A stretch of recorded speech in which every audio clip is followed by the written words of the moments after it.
Now, let us once again look at our water gun and try to use the general flows and functions to describe it.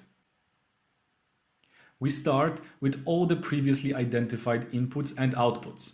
This time we use the general flow notations, make note of the different arrow types that go in and out of the system boundaries. We have both matter, our water, energy in the form of work, as well as trigger signal.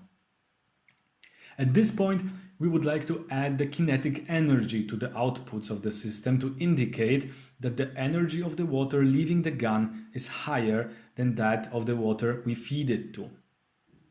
When you look at the system as a whole, you can see that the balance of energy is kept.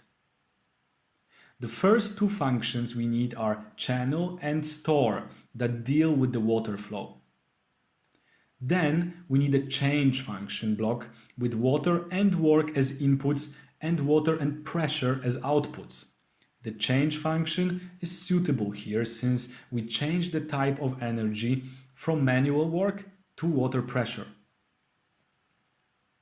Next function blocks deal with releasing the pressured water, changing the pressure into kinetic energy according to the Bernoulli law, and then channeling the water out of the gun barrel.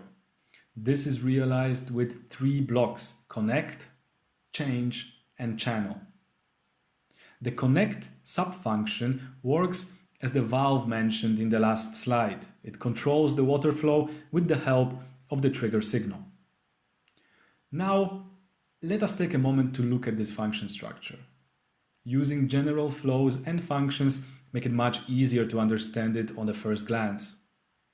We can also easily identify water as the main flow of the system and trace all the other secondary flows just by following the right types of arrows. This approach is helpful when, for example, identifying possible system modules. We will see it on a different example in further slides.